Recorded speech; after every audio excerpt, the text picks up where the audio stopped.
આજ તારીખ 12 જાન્યુઆરી 2025 અમે સુરત ઉધનાથી પ્રયાગરાજ મહાકુંભ માટે જઈ રહ્યા છીએ। આ પહેલી ટ્રેન છે મહાકુંભમાં શાહી સ્નાન માટે।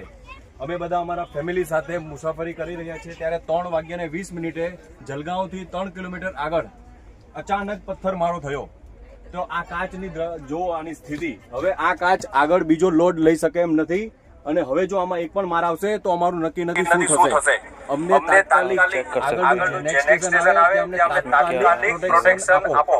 અમને અમારી અને અમારા પરિવારની સખત ચિંતા છે। મહેરબાની કરીને અમારી સુરક્ષાનું આપ સમાધાન આપો। મારા માતૃશ્રી પણ અમારી સાથે છે, ભાઈ કાકા અમે બધા ફૂલ ફેમિલી છીએ। મહેરબાની કરો અમારા ઉપર, અમારું થોડુંક વિચારો અને અમને સુરક્ષા પ્રદાન કરો। આ દિન દહાડે જો આ હાલત થાય તો રાતમાં અમારી સાથે શું ના થાય, થોડું વિચારો। અમે ધાર્મિક કામ માટે જઈએ છીએ, ધાર્મિક માટે જઈએ છીએ, મહાકુંભમાં સ્નાન માટે। અને આ ટ્રેનમાં આ કોચમાં ઘણા બધા જે છે બધા મહાકુંભમાં આવે છે। દિન દહાડે જો આ થતું હોય જલગાંવથી આગળ ભૂસાવલની વચ્ચે તો રાત્રે શું ના થઈ શકે।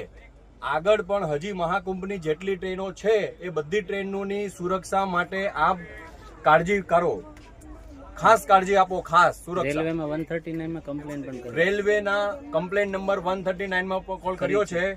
એટલે હવે જોઈએ એ લોકો ક્યારે જાગે અને અમારી પાસે આવે અમને મદદ કરવા માટે। અમને અત્યારે સિક્યુરિટી જોઈશે, કારણ કે આ હવે સહન કરી શકે એમ નથી કાજ।